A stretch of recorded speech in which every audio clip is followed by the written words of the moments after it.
My name is Janet Ahrberg, and today is April 23rd, 2011, and I'm in Tallahassee, Florida, on the Florida State University campus, interviewing Dr. Billie J. Jones. The interview is being conducted as part of the O State Stories, an oral history project of the OSU Library. Billie, thank you for joining me today.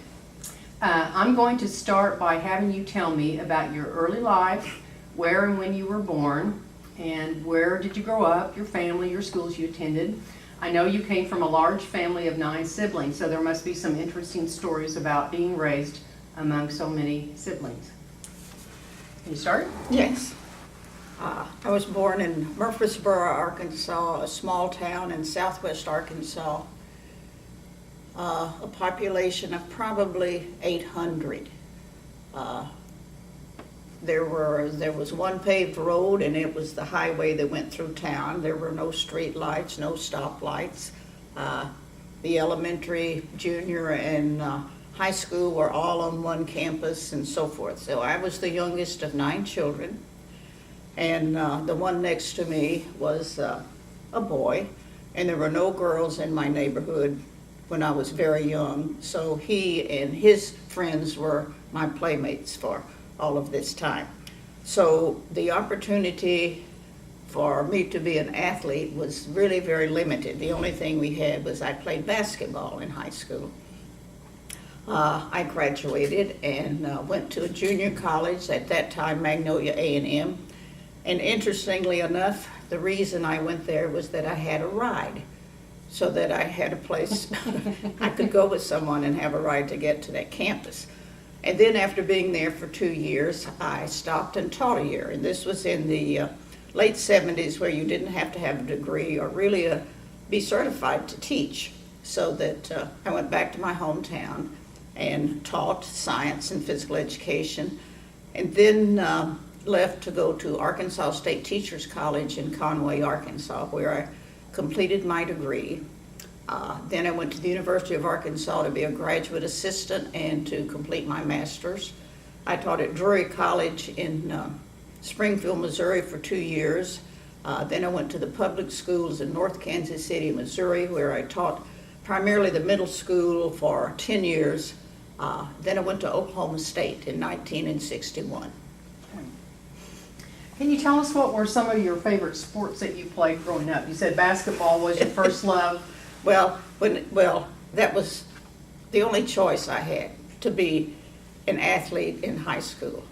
Probably my sport of choice was football, but that was because I played with my brother and his friends.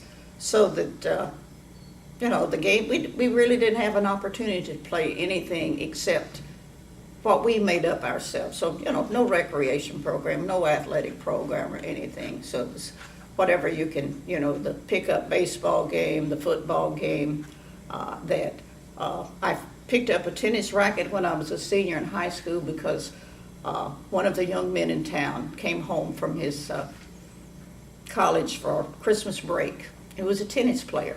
So he set up a tennis net in the gym, and that was my first time to pick up a tennis racket and hit it over the net. What did your parents do for a living there? Well, my mother, of course, stayed home, reared the children, made a garden about the size of 2 building lots, and it was a small town. We had our own cow, they owned pigs, they owned garden, they owned chickens, and my father was a county politician, and sometimes he was in office, and sometimes he wasn't in office. So it was sort of an up and down thing. But what part of Arkansas is this? This is in southwest. It's about 60 miles south of Hot Springs, and it's noted for one thing, and that is the diamond mines. So that it is a state park, but it has the only real diamonds. So that's its notoriety. How many of your family members attended college? Let's see. The first 3 went for a year. I guess there were 3 of them, and they were the oldest 3, and they made it before the Depression hit. And then the Depression hit, and then that changed everything completely. So there was a big gap, and then I went to college. And then one of my older sisters after married and having children and so forth, went back and completed a degree. Okay. Now, what brought you to OSU? Well, I was visiting, I was with a friend from Oklahoma, so I went, she lived in Oklahoma City, her folks did, so I went down and we went to Oklahoma State campus and met Miss Colvin, never could call her Valerie, met Miss Colvin and Ruth Lindsay. I guess those were the two that I met, and we talked, and I can't remember, somebody was leaving, and so Miss Colvin was looking for someone. And, you know, I struck a chord with her, I guess, and so she wanted me to join the faculty in the fall of '61. Okay. And so I think I took a small pay cut to come down from North Kansas City schools to Oklahoma State. But So you were hired as a faculty member there, Yes. and what were you teaching? Or you were hired in the PE program? What in the was it physical called? education Physical- program, okay. yes. And whatever Miss Colvin told me to teach, that's what I taught. It never occurred to her that whatever she said you could do, you could do it. I mean, you had to do it. So I have no idea. And looking back, I can't remember what rank I came in as, whether it was an instructor, whether it was, no, it wasn't above assistant professor. Because Miss Colvin, bless her, she wasn't concerned with money. So whether you got a raise or not, that was it. But, nothing except that you work with the students. And that was her interest, so. Do you recall the age at the time that you started at OSU? Let's see, that was '61, so I was probably about 33 or 34. Okay. And who was the president of the campus at the time? I cannot recall his name. Okay, was it Oliver Wilhelm? Sounds familiar, yeah. Okay. Yeah, 61, yeah. Is there anything about the president, even though you don't recall his name, that stood out? No, all I remember is the physical education at that time was in the College of Arts and Sciences. And I think KAMM, was the Dean of Arts and Sciences. And I had no direct contact with him, but Miss Colvin worked very well with him, and she thought he was very good and was very good to the physical education program. And she was pleased to be in that college as opposed to the College of Education. Okay. What courses did you teach? Well, to begin with, it was all primarily activities. Excuse me. Tart archery, field hockey, badminton, basketball, softball, flag football, whatever it was. It was, that was it. So was it co-ed, or did you work with? At that time, it was not co-ed. Okay, so you were Yeah. with the We women. worked with women only. Okay. And one of my assignments when I came in, I was put in charge of the women freshman physical education majors. So that at that time, when you came in, you could declare a major. And so those who declared physical education as their major, then I was their mentor or advisor or whatever. So that was one of my assignments in that. Okay. Where did you teach at? What building were you in at that time? Jeez. We were all over campus. We were in the armory, and then there was, what was it, Old Main? I mean, that little bitty building in the middle of campus that was really old. Oh, Central? May have been, but it was just a small building. Gunderson? I don't know. But anyway, that's where the offices were. And so Miss Colvin had a private office, but the rest of us were all in a big open room, and so we tried to divide it off, so we'd have a little privacy, and she would have none of it. It was going to be open and so forth. Taught in that. It taught, I think Archer was by North Hall. Was there North Hall or North? There was a classroom building, Gunderson. Yeah, I don't know, North Hall. but so it was really tough to get across campus to your next class. But that was immaterial. Okay. Well, you mentioned Valerie Colvin. What were some of the other faculty members that you worked with? Well, I worked with Ruth Lindsay, Mary Lou Rollins, who was the dance teacher who drove everybody nuts, but because nobody wanted to modern dance, and she insisted that, well, they had to. And let's see, Ruth Lindsay, those were those were the primary women. And then there were, some men who taught, but I'm having a senior moment. I can't remember their names. But you mentioned earlier in our conversation, you did work with, was it Ada Van Whitley? Whitley. Ada Van, and she and I came at the same time. So, what do you remember most about Miss Colvin? You kind of alluded or talked about that. What stands out about Miss Colvin in your mind when you think of Valerie? Well, she was a dedicated woman. She wanted to do well. She wanted the students to learn. And one of the things she did at Christmas, she would have an open house for the majors, and she would have them come, early and late. One of the favorite things was rum balls. And she would put out only a few at the beginning because they went so fast. Because if she didn't, then there wouldn't be anything left for the next group. But you had to dress. I mean, you couldn't come like that and whatever. You had, at that time it was skirts and all of that, so you had to dress. But, I guess she thought God would take care of you, because she never talked about a raise in salary, what you've earned, or anything, or promotion, or moving up. It was all about that. She wanted to do a summer camp. So she didn't ask, Meg Lester and me that we would be the directors of the camp. Well, we said, Michigan State has a big one. We should go up there and see how it's done. And she said, you don't need to. You just do it. And so we did.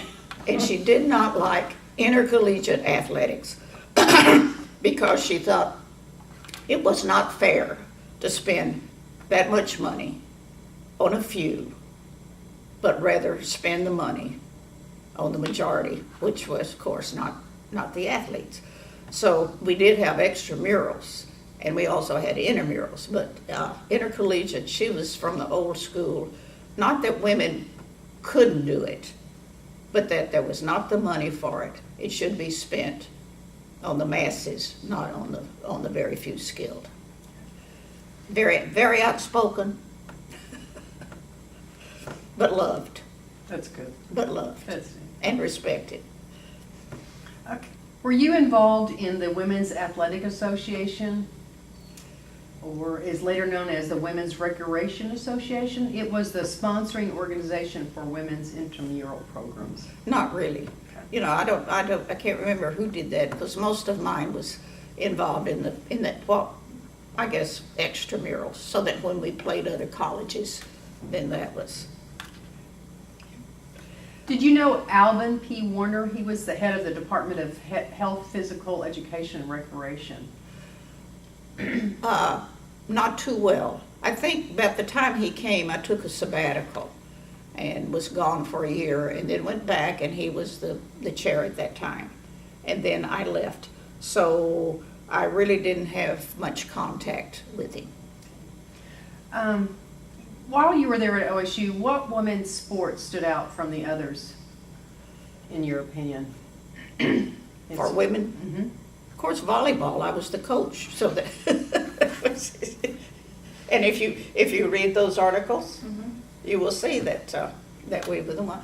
So that I coached volleyball, and then I started the track team, and so those two, of course, in my mind. The others, Oklahoma State, at that time was the leader in women's athletics. We were good, and it was so we held our own, and so at that time we had a head start because of the people. And that's interesting. So you were a coach of volleyball and track. What were there any other sports you were? Well, let's see. I think I dabbled in badminton a little bit, and also field hockey for a year or two with that. But volleyball and track were the two primary.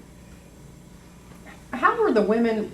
Were they recruited for these sports? Did they just sign up? How, it's a lot different now with Title IX Oh, yeah. and so forth. So how So what it was, you know, you put a notice in the paper or on the bulletin board, and you know, tryouts Monday, Wednesday, Friday, 3 o'clock in the Armory. And so those who wanted to try out came, and they tried out. And we, after a short tryout period, they were selected as, you know, who would be on the team. Then that was named. So it was posted on the bulletin board, and I always went alphabetically, so that they would never know who was picked last or first or whatever. So no one was recruited. I remember there was a really very good golfer, Mary Kay Hyde, who came from St. Joe, Missouri.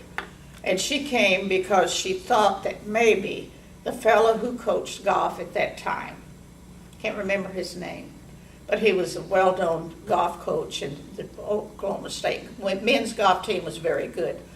And he wouldn't have anything to do with it, which was very disappointing to her.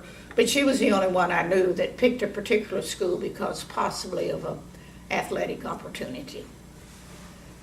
And of course, the women played everything. I mean, they'd play volleyball, then they might play basketball or whatever. So, Was there a lot of administrative support for the programs there, for the women's programs? for the athletic, no, there was no money. I guess we had state cars, and we were limited at first. We'd have what we call a sports day, where you might go to Central in Edmond. I mean, that's Central's in Ada, isn't it? No, that's Central University is in Edmond. Is in Edmond. And, you know, spend the day there and play 5 volleyball matches. Then it got to where we would go to different places, different campuses for 4 or 5 matches, or they would come to that. So it sort of expanded.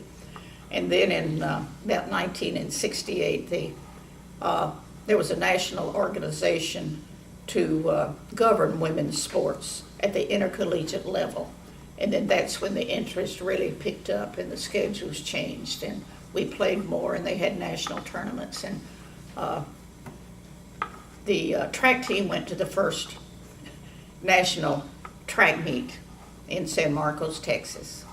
And we went by car and packed our peanut butter sandwiches and, you know, jammed in a car and had homemade soup. It was it was interesting, but they loved it.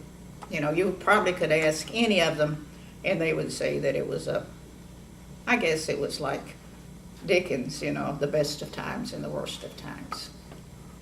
Is there a particular athlete that you worked with closely that you recall that stands out in your mind the most? And are there any other athletes from OSU that you have stayed in contact with? Well, yeah, there are 2 or 3 of them that I still have contact with and so forth. But and there were many of them who could have been very good if they had had the opportunity in that. And so I regret that they didn't. So that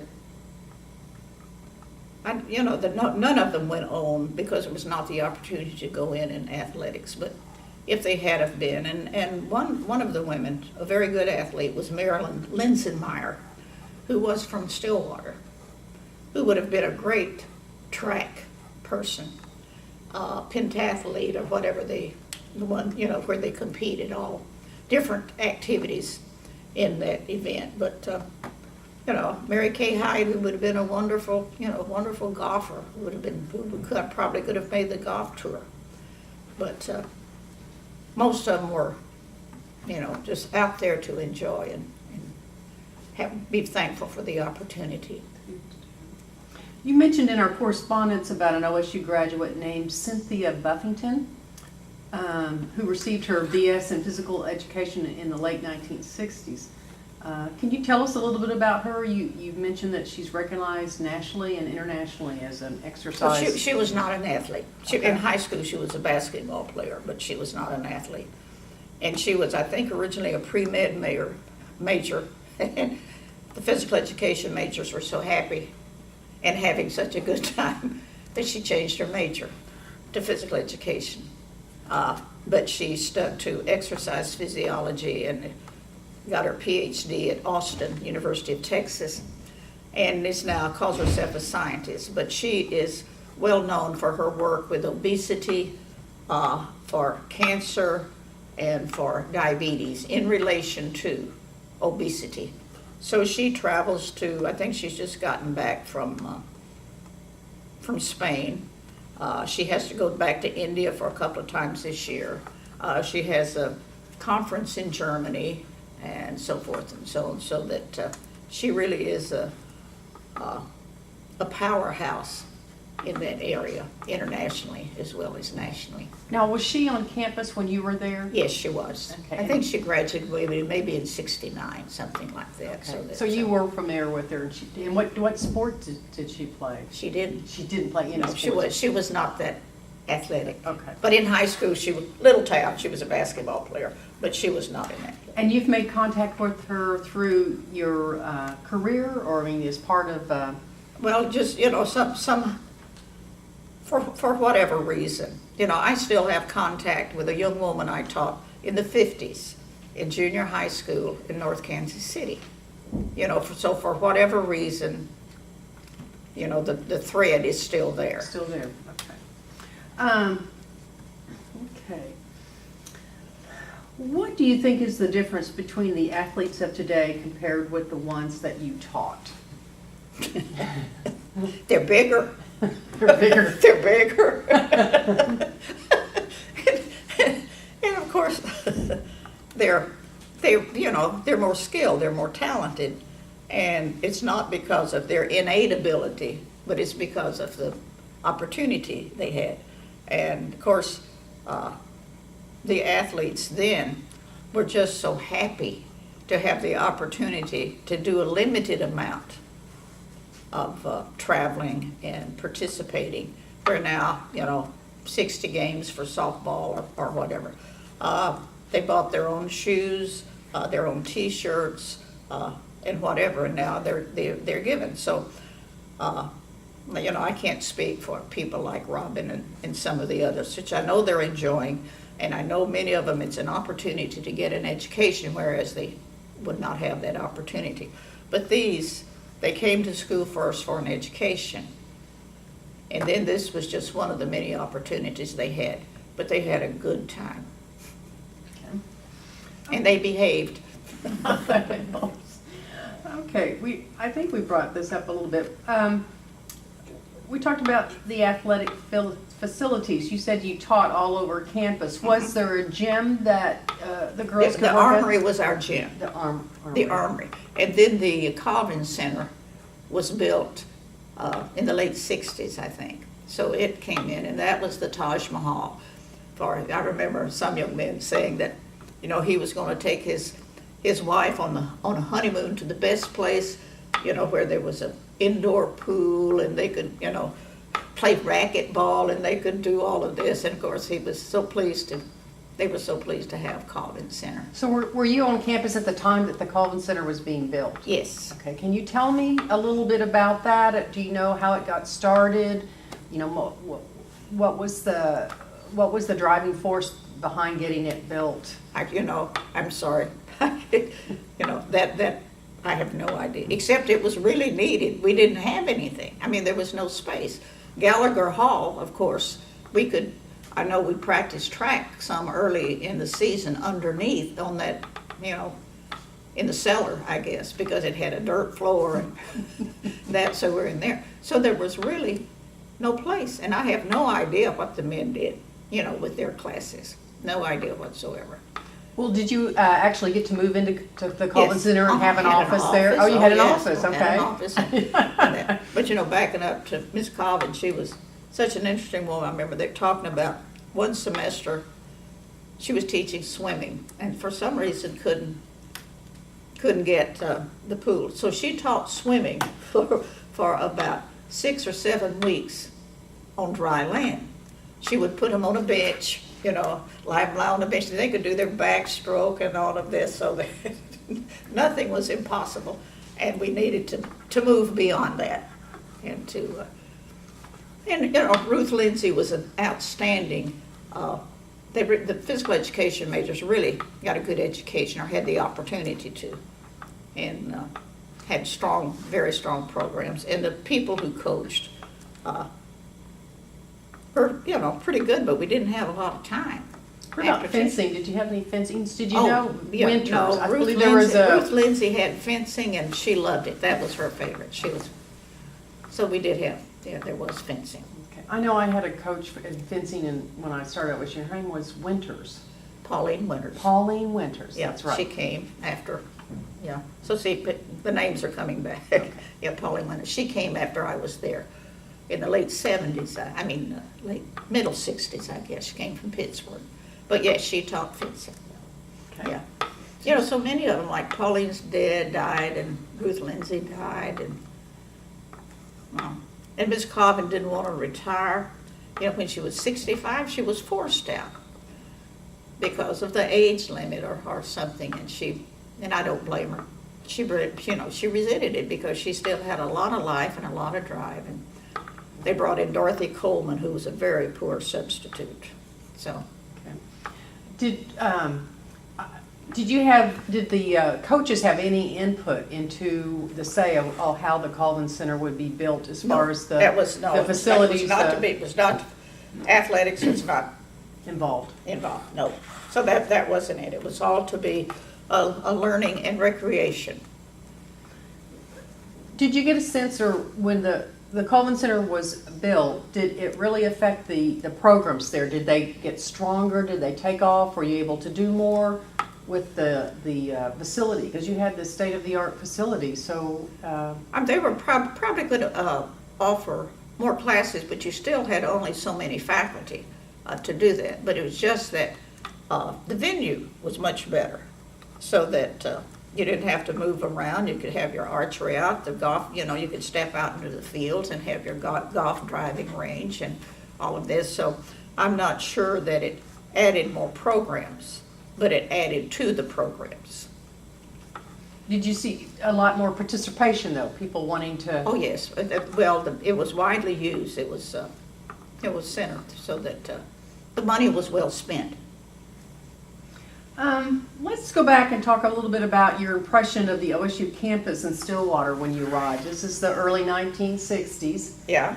And we know Stillwater's kind of an isolated little town. So yeah, it was. Tell us what it was like back then in the 1960s. Probably even more isolated. But well, I came from a small town to begin with, so the town where I grew up had about maybe 800 people.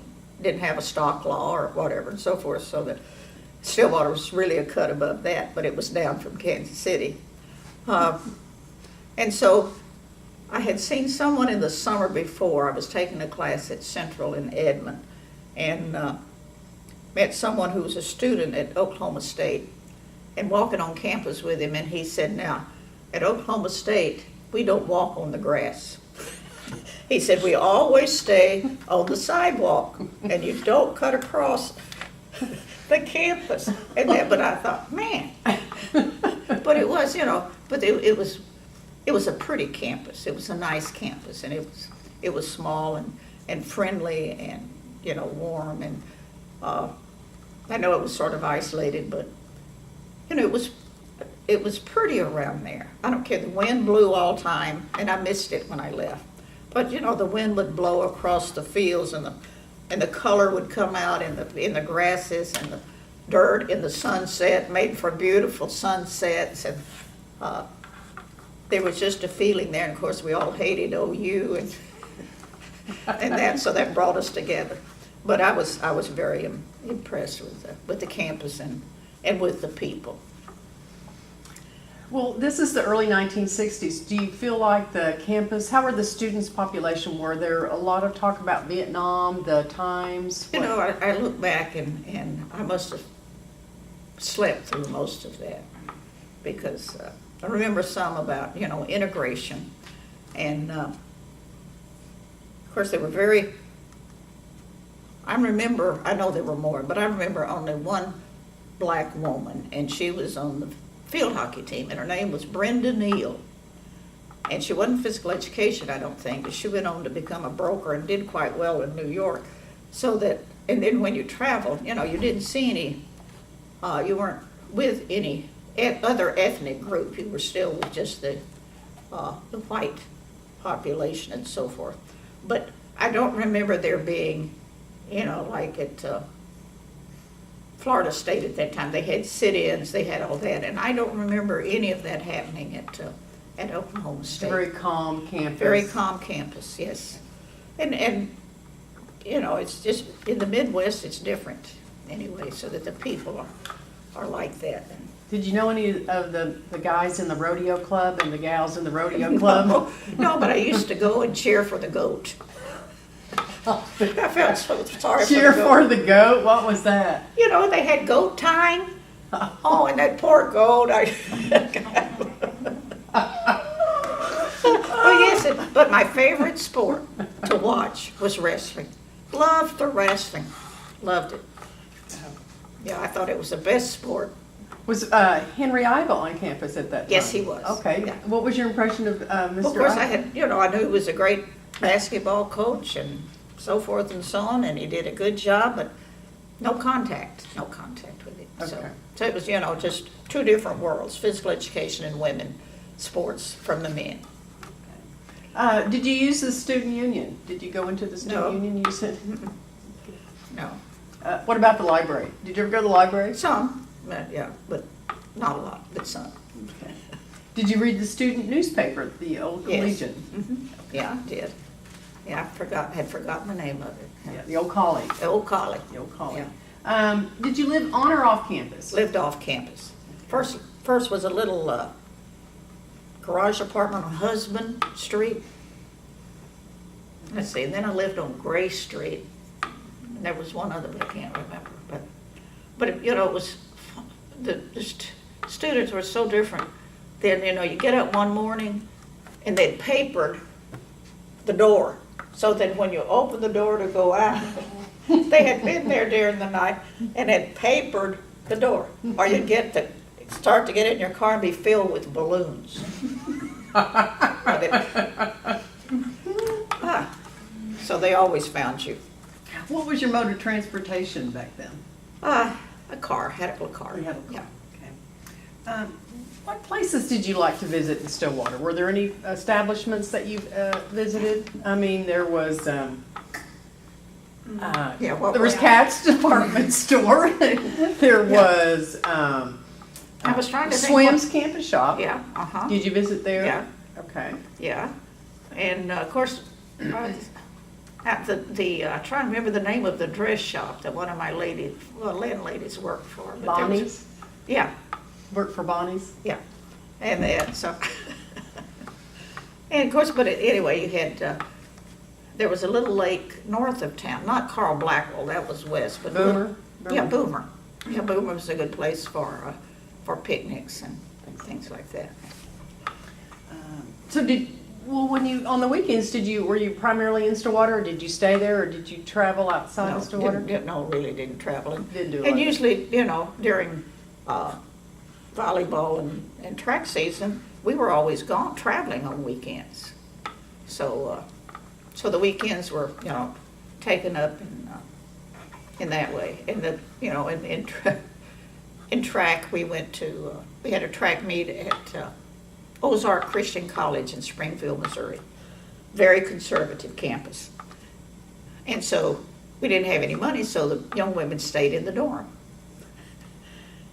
And they were so amazed. They said they had never seen anybody so poor. You know, they were so austere and so forth. And sometimes the jumping pit would be like tires with a tarp over it, so that when you high jumped and you went over the thing, or sawdust. No wonder they didn't jump high. They had to come down. So, What was your reason for leaving OSU? well, had a job offer from Florida State, and at that time, women's athletics was just beginning. Title IX had been passed. It was not enforced, but it was passed. So they needed someone who would advise students, teach, and coach for little or nothing. But anyway, it was a change of venue, and it was an opportunity to, to come. And I had been here, and I liked the campus and liked the people, and so it was an opportunity, another opportunity. I really, really missed Oklahoma State because I loved the people. They were all so nice and so down to earth and everything. But I tell you, after Miss Colvin left, it just wasn't the same. It was just too different. Billie, I know you continue your involvement in athletics by supporting the Florida State University softball team, much to their great appreciation. Can you tell me what you personally have gotten out of supporting these athletes after your own career has ended? Well, I know that it helps keep my mind young. It can't do much for my body, but it helps keep my mind young and remind me of a lot of things and keep me updated. I guess to be more accepting of some things, to be more understanding, not necessarily liking it, but more understanding, more accepting, and also to sort of maybe let me know that I am playing a minor role in making a difference for them. Very admirable. Okay, Billie, I certainly appreciate you taking the time today for this interview to discuss your life and your career while at Oklahoma State University. It's been my sincere pleasure to interview you. But before we close, I'll just ask you, is there anything else you would like to comment about? Well, I'm pleased to be a part of this, and I appreciate your asking me, so it gives me an opportunity to talk about some things some very good memories, and also to bring some of my pictures that, for whatever reason. Yeah, tell us about I the can't- pictures you brought, just kind of... And so that I know where they're going. I know where they're going, because they're history. Well, These are pictures you're bringing to us that took while you were Yeah. there, and there Yeah. are the women. And they are primarily of women's volleyball and track, a few field hockey, and at one time, we got a lot of ink in the Stillwater, what's the name of the News press. News press. We got a lot of ink in the news press. I tell you, they were good. They'd come out and take pictures. They would write stories and all of that. So it's primarily, and so you will see, and also with this, brought this the track team went to the first national intercollegiate track and field championships in '69. So it says, who was there, but also the name of the young women. Okay.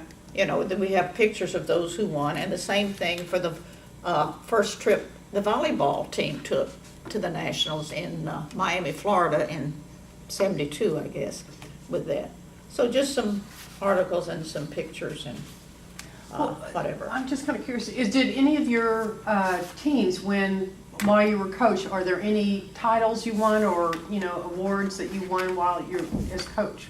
Well, Did they of course, win? we beat everybody on land and sea in Oklahoma on whatever it was that we were by far the best in this. And then then our others, but as far as nationals, the two with which I was connected, the volleyball team, in pool play, we won 2 and lost 3, and Miss Colvin was just having a fit because we spent all that money going down there and, blah, blah, blah.